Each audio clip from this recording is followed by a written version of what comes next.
Nós temos conversado sobre as marcas do verdadeiro cristianismo.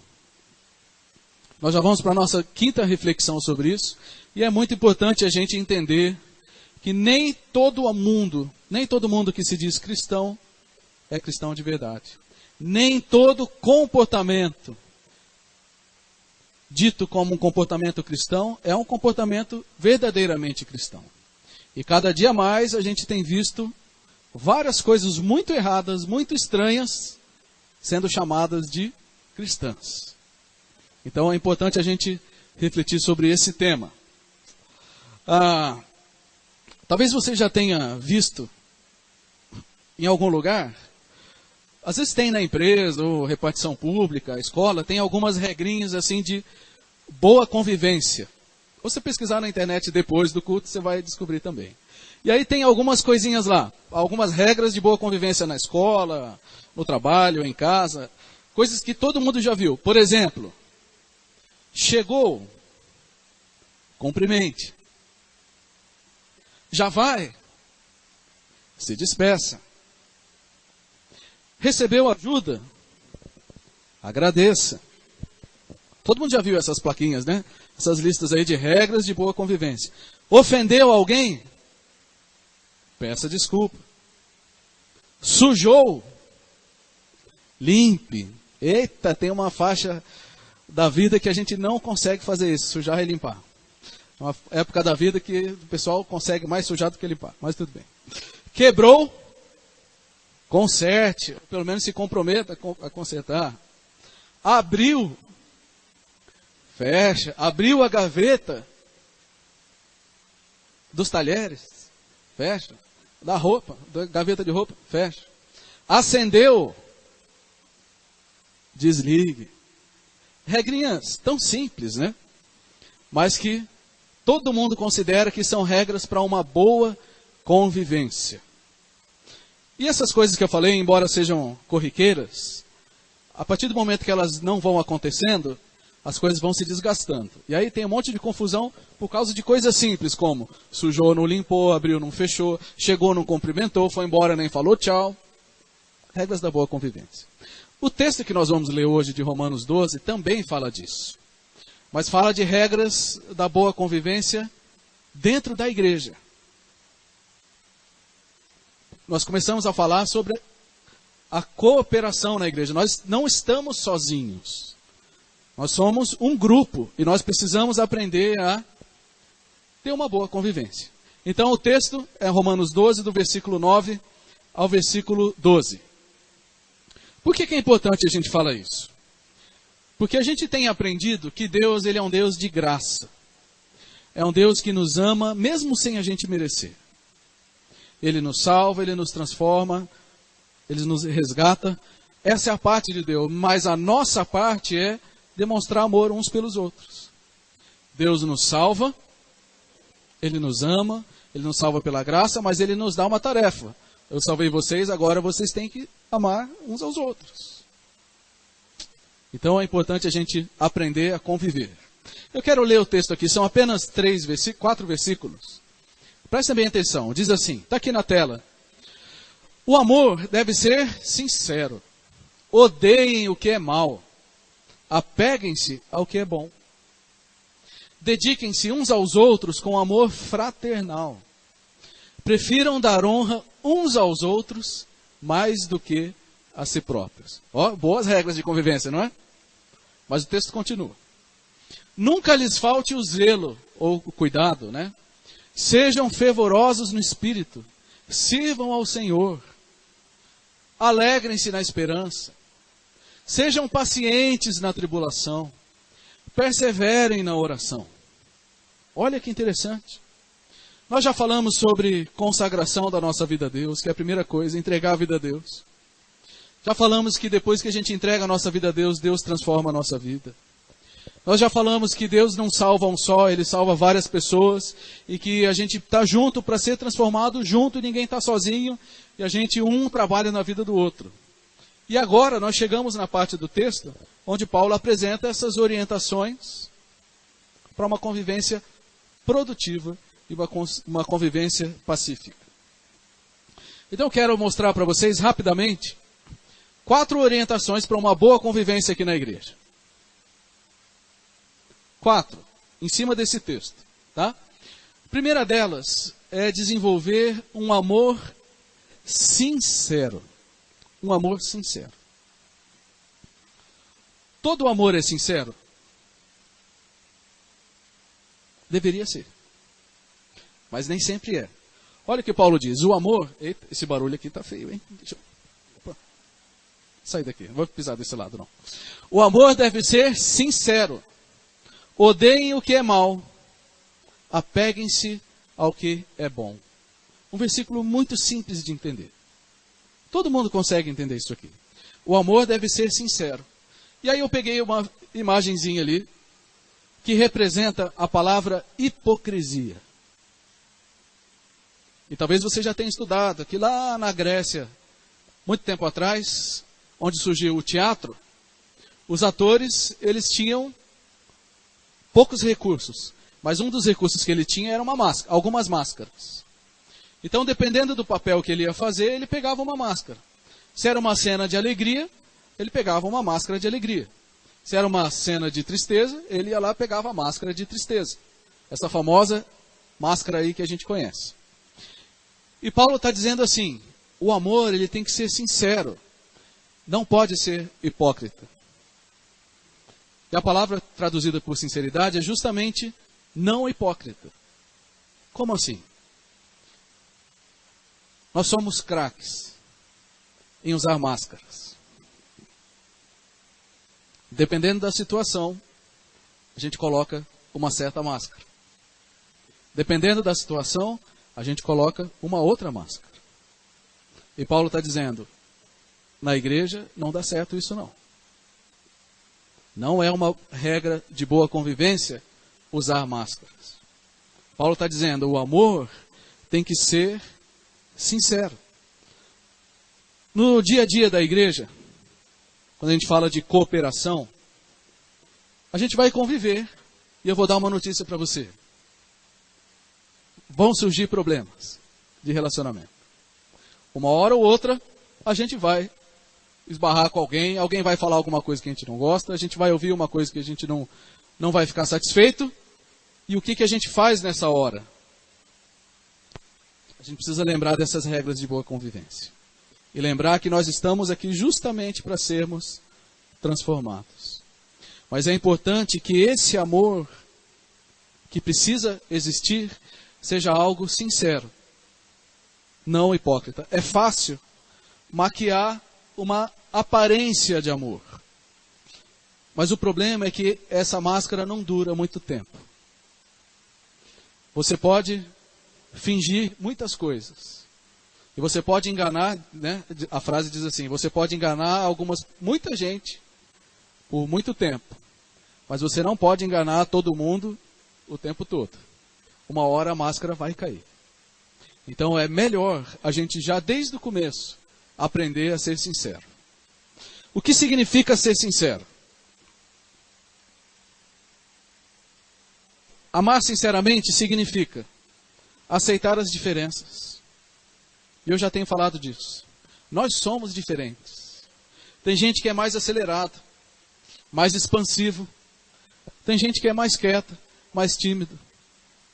Tem gente que é mais talentoso numa área, tem gente que é mais talentoso em outra. Nós somos diferentes e isso é ótimo. Então, o princípio do amor envolve, tem gente que é diferente de mim. E essa diferença às vezes vai trazer algum desconforto. Mas isso não pode ser maior do que a decisão de amar. Amar sinceramente ou sem hipocrisia também significa reconhecer fraquezas. Já falei disso também. Reconhecer fraquezas em si mesmo e no outro. Então a gente aceita que a gente é diferente. Nós somos diferentes. E nós não somos perfeitos. Não sei se você já tinha pensado nisso. Mas nós não somos perfeitos. Se você tem alguma dúvida, pergunta para alguém na sua casa. Pergunta assim, às vezes eu sou chato? Só às vezes. Só às vezes. E aí nós vamos descobrir que nós temos fraquezas. Nós temos fraquezas, os irmãos também têm. A combinação perigosa é quando junta a fraqueza de um com a fraqueza do outro. Mas o amor sincero envolve reconhecer fraqueza. Nós temos limites, temos falhas. Mas o nosso objetivo tem que ser o crescimento, apesar de tudo isso. Apesar das diferenças, apesar das fraquezas, a gente precisa entender que nós estamos aqui para crescer como pessoas. Ficou um pouco pequeno ali, mas dá para ler o seguinte. Nós que somos fortes, devemos suportar as fraquezas dos fracos. E não agradar a nós mesmos. Cada um de nós deve agradar ao seu próximo, para o bem dele, a fim de edificá-lo. O que Paulo está dizendo aqui é que a igreja não se divide em fortes e fracos. Não é isso que Paulo está dizendo. Paulo está dizendo o seguinte, se você acha que você já está um pouco mais amadurecido, você vai ser a primeira pessoa a se preocupar com o outro.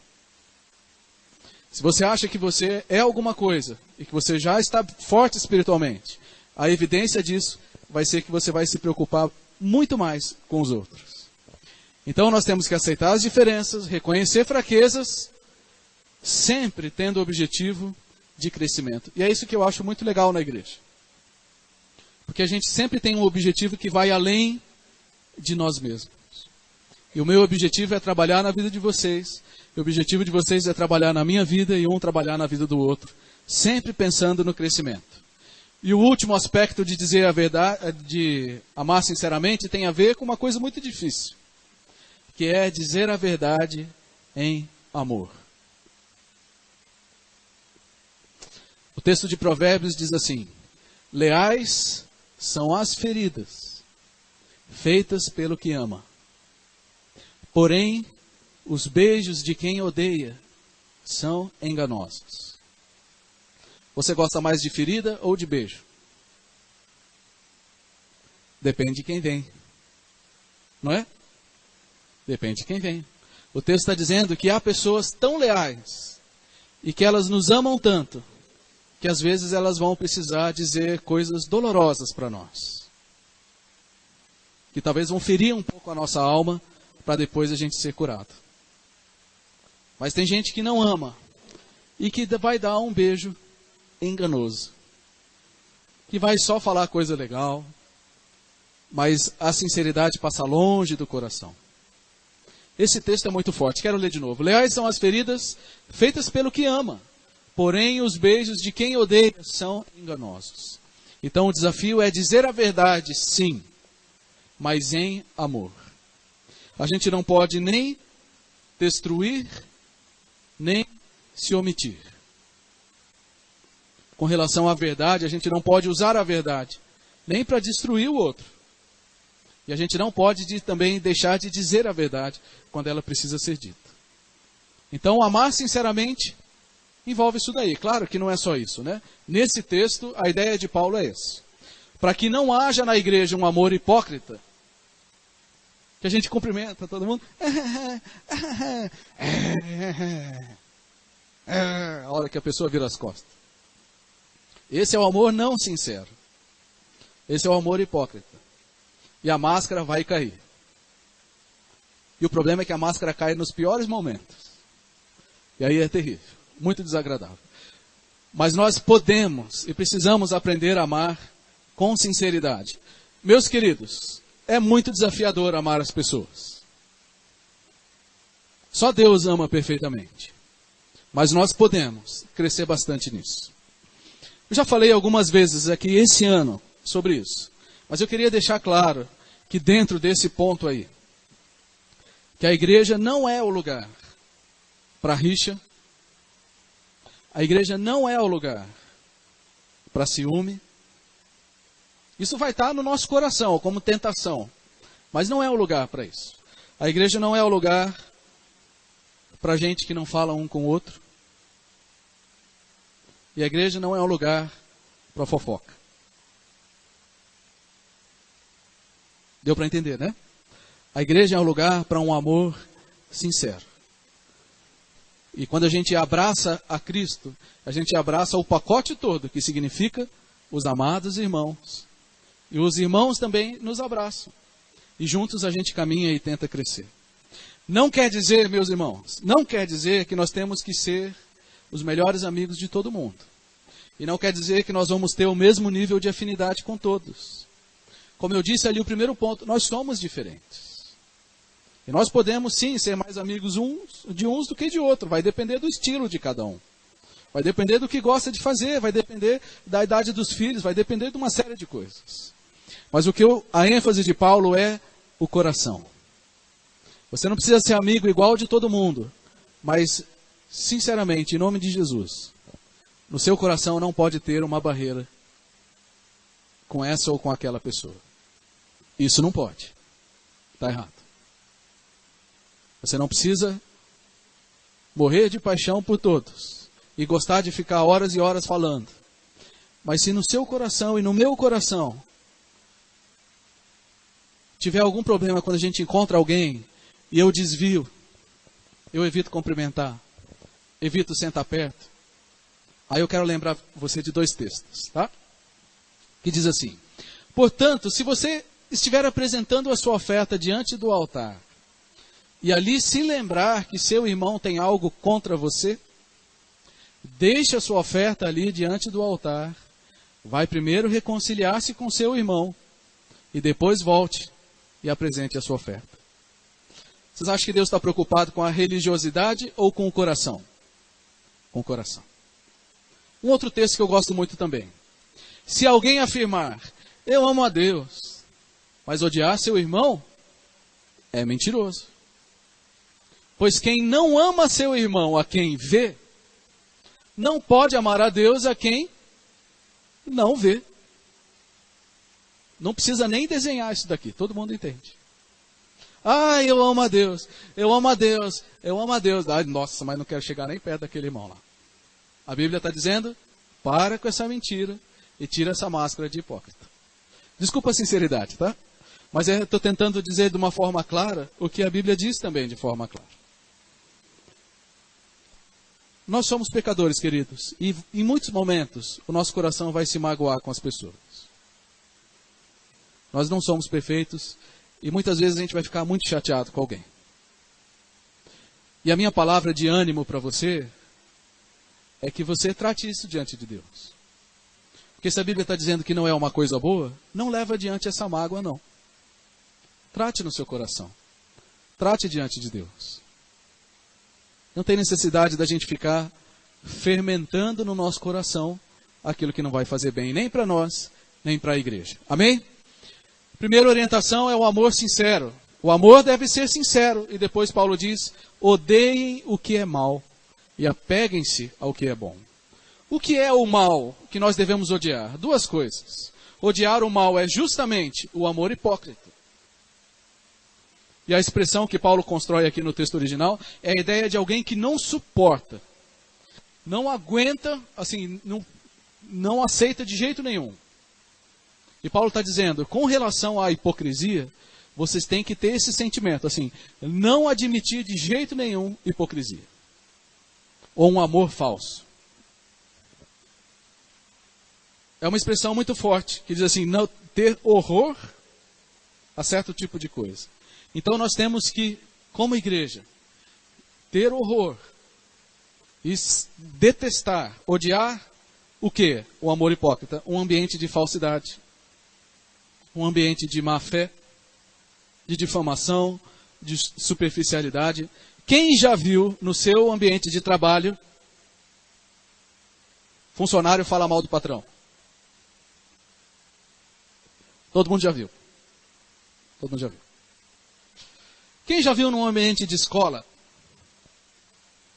os alunos falarem mal do professor?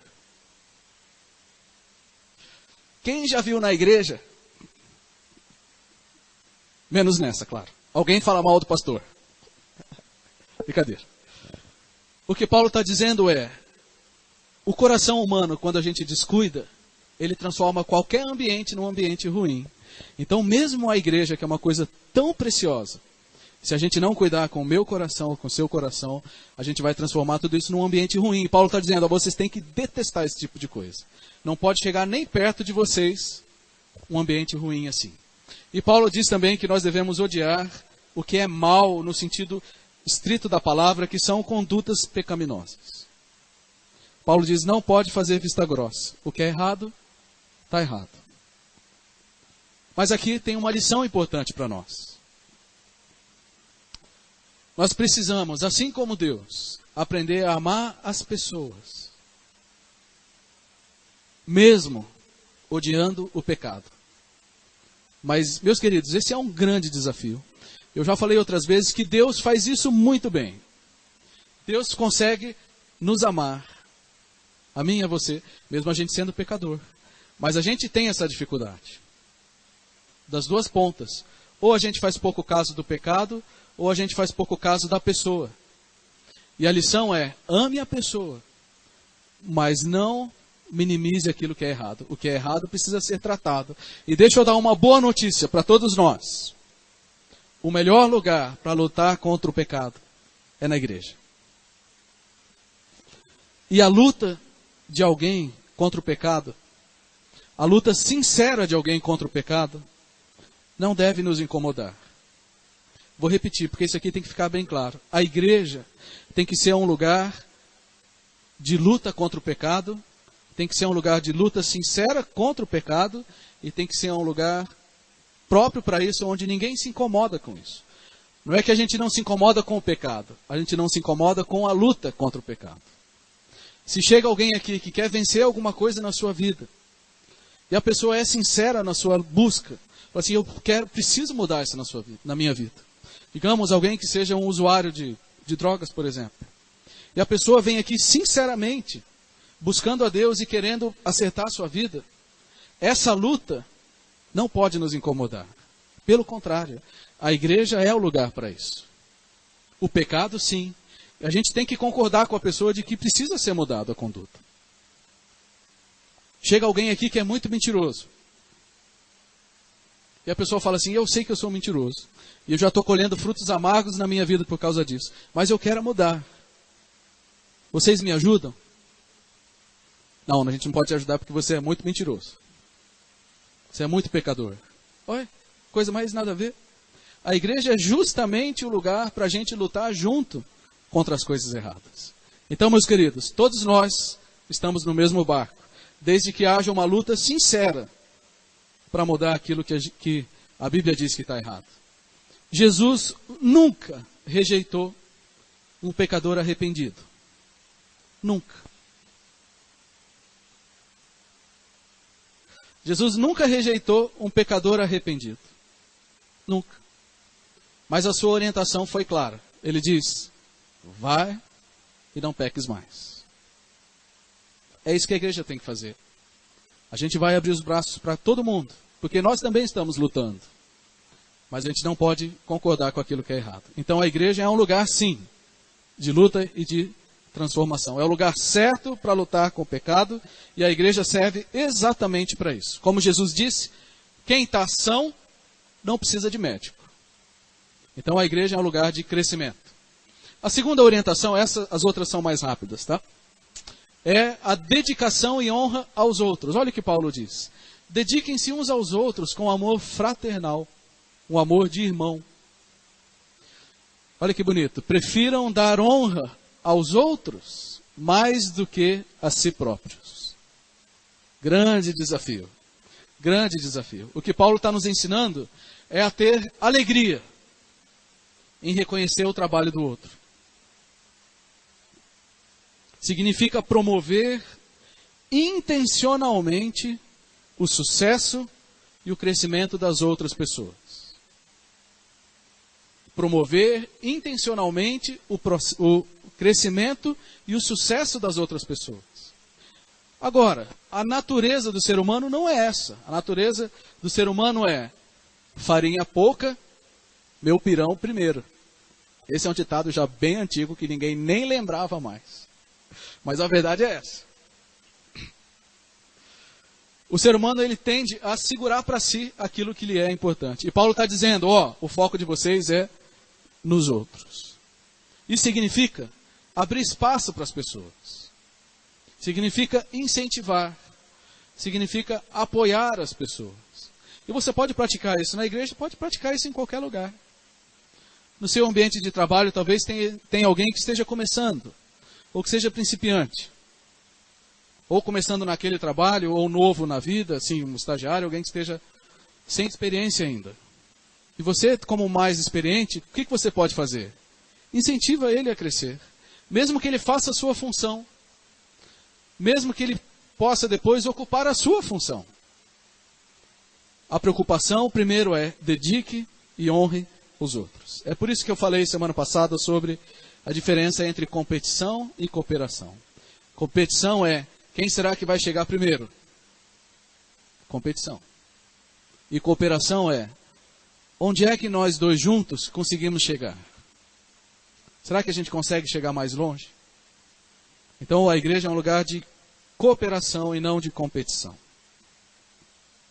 Você fica muito feliz quando as pessoas crescem?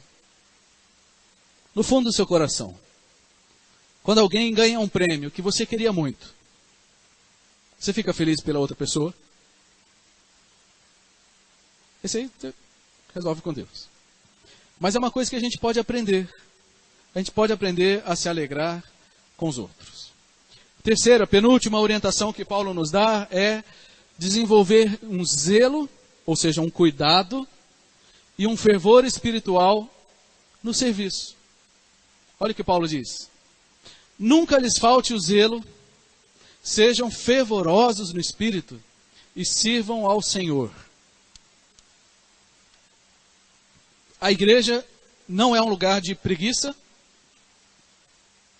nem de comodismo, nem de omissão. Já falei isso hoje. Sabe que um dos maiores perigos da igreja é o conforto. Um dos maiores perigos da igreja é o conforto. Enquanto a gente olha aqui para o tanto de coisa que tem para fazer, a gente se sente motivado e desafiado. Daqui a algum tempo, pode ser que seja tudo terminado, pintado, com ar-condicionado, tudo bonitinho, e aí eu fico muito preocupado. Porque o comodismo é um perigo. É um perigo. Mas o que Paulo está dizendo é, nunca lhes falte o zelo, o cuidado, e nunca lhes falte o fervor no espírito. O que é o fervor do espírito? É a alegria, é o ânimo, é a motivação. E Paulo sabe que quando a gente está bem espiritualmente, a gente trabalha melhor e a gente serve melhor a Deus. Eu me lembro uma vez, aliás foi na igreja memorial lá de Santa Bárbara, lá na igreja lá, em 98, faz tempo, mas eu lembro um pastor que estava pregando, e ele falou que um dos maiores perigos na vida de um crente é o desânimo. O pecado é o perigo. Porque o pecado pode destruir muitas coisas. Mas o desânimo é terrível. Porque o desânimo, ele não te mata de uma vez. Ele vai te matando gota a gota. E aí sabe o que acontece? A gente vai perdendo o fervor no espírito. E aquilo que um dia foi tão intenso, vai se apagando, vai se apagando, vai se apagando. E aí, não é que a gente se desvia, não é que a gente vira um bandido, não é que a gente vira a pior pessoa do mundo. Uma pessoa desanimada, ela não se torna uma pessoa horrorosa. Ela se torna uma pessoa ineficiente. E para o diabo, para o inimigo, a melhor coisa é um crente que não faz diferença. E para não fazer diferença, basta ficar desanimado. Então eu me preocupo bastante com esse texto. Que Paulo diz, não lhes falte o zelo, não lhes falte o fervor no espírito. Então, meus queridos, a combinação ideal é ter um coração aquecido pela comunhão com Deus, mas ao mesmo tempo ter as mãos comprometidas com a obra. Quer vencer o desânimo na sua vida? Quando você estiver desanimado, tem duas soluções. Cultive a sua comunhão com Deus e coloque a mão na massa. Quem está sempre ocupado, trabalhando para Deus, não tem tempo de ficar desanimado. Não tem tempo de ficar desanimado. A última orientação que Paulo nos diz é que a gente precisa desenvolver no coração algumas atitudes. Muito legal isso aqui. Ele diz assim: alegrem-se na esperança, sejam pacientes na tribulação, perseverem na oração. Lembra que o assunto é a boa convivência. E para a gente ter uma boa convivência, a gente precisa disso aqui. Dessas três coisas: alegria, paciência e perseverança. Alegria na esperança. Como assim? Alegria na esperança. Alegria na esperança de que esse mundo vai passar e de que um dia nós estaremos para sempre com o Senhor. Imagine que você está fazendo uma viagem. Uma viagem demorada. Sei lá, 10, 12 horas de carro. E daí, de repente, começa a aparecer alguns sinais que o seu destino está perto.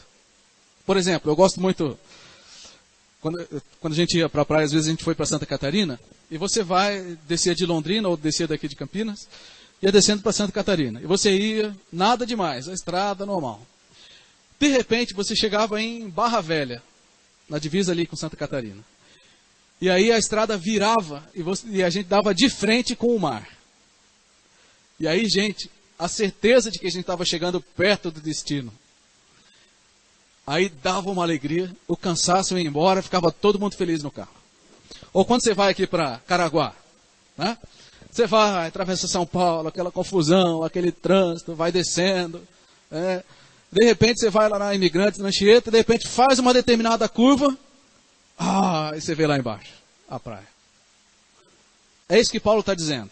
Meus queridos, nós estamos aqui nessa terra numa viagem.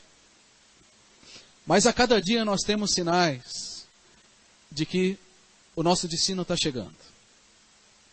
E logo, não sabemos quando, nós vamos estar diante de Deus. E a nossa viagem vai estar completa. O que Paulo está dizendo é: aproveite esses sinais para alegrar o seu coração, porque sua viagem está chegando no fim. Mas deixa eu fazer uma outra pergunta. Para cada um que está aqui hoje. Saber que um dia você vai estar diante de Deus. E a Bíblia diz que cada um vai estar diante de Deus um dia. Saber disso te anima ou te apavora? Saber que a gente vai estar diante de Deus um dia te traz alegria, como se você estivesse chegando no final de uma viagem legal? Ou te deixa preocupado, sem saber o destino? Essa é uma pergunta que você precisa responder hoje. Mas Paulo nos ensina a nos alegrarmos na esperança. Também ele diz que nós devemos ter paciência na tribulação, para não desanimar, para não desistir, para não se afastar, porque a tribulação vai passar. Deixa eu ler um texto aqui para vocês, de Romanos, que diz assim: considero que os nossos sofrimentos atuais não podem ser comparados com a glória que em nós será revelada. Ufa! Que beleza. Graças a Deus. Sua vida está difícil? Talvez. Provavelmente. Você olha para o seu redor aí e fica meio angustiado. Eu queria dizer que a palavra de Deus nos ensina a aguentar. Aguenta porque vai passar. E se você tem consciência de que você vai um dia se encontrar com Jesus, você pode ter certeza de que um dia tudo isso vai ficar para trás. E que o que está à frente é incomparavelmente melhor do que a gente está passando agora. Eu queria lembrar, não vou abrir, mas eu queria te lembrar de algumas coisas que Jesus disse. Nesse mundo, nós teremos aflições. Mas Jesus diz: animem-se, eu venci o mundo. Tem outro salmo, Salmo 119, no versículo 71, que diz assim: alguém que tinha passado por muita dificuldade, depois ele disse assim: foi muito bom para mim ter sofrido. Foi bom eu ter passado pela aflição, porque assim eu aprendi os teus caminhos. Meus queridos irmãos, muitas vezes o melhor jeito de Deus nos ensinar o que Ele quer vai ser nos colocando numa situação muito, muito difícil. Mas não vai adiantar nada se a gente desistir antes da hora. Então a minha palavra para você é: não desista. Não desista. Por último, Paulo diz que nós precisamos aprender a orar. E a oração é o combustível da vida espiritual. Sem oração, a nossa bateria espiritual descarrega rápido e a gente fica como se fosse um morto-vivo. Nada acontece. Tem cara de crente, participa de programa de crente, usa o livro dos crentes, que é a Bíblia, canta música de crente, fala parecido com crente, parecido, mas o coração está descarregado, gelado.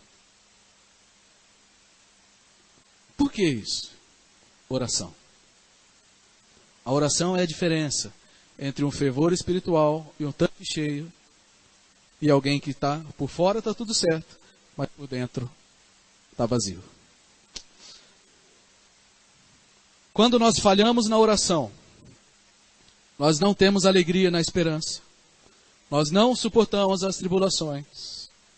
E aí vem o que acontece, aquilo que eu chamo de um efeito dominó. As coisas vão caindo. E de repente, a igreja fica chata, os irmãos ficam chatos, o trabalho fica chato, fica tudo chato.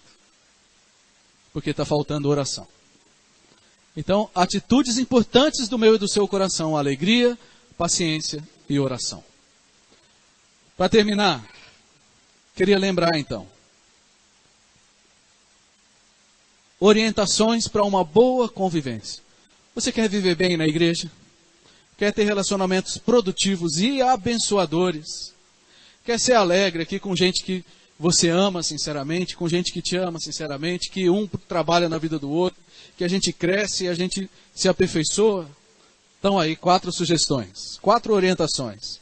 Amor sincero e todos os seus desafios. Dedicação e honra aos outros. Zelo e fervor espiritual. Como nós acabamos de ver, atitudes corretas no coração.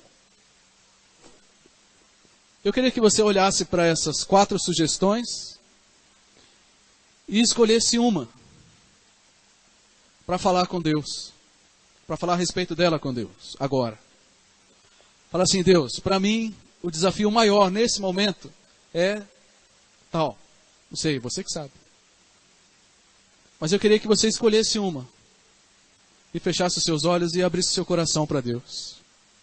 Falasse: Deus, me ajuda a amar sinceramente. Ou me ajuda a não ser tão competitivo. Me ajuda a ter mais fervor espiritual. E me ajuda a ter atitudes corretas no coração. Faz aí, escolhe uma dessas, ou mais de uma. E com as suas palavras aí no seu coração, no seu lugar, fale com o Senhor.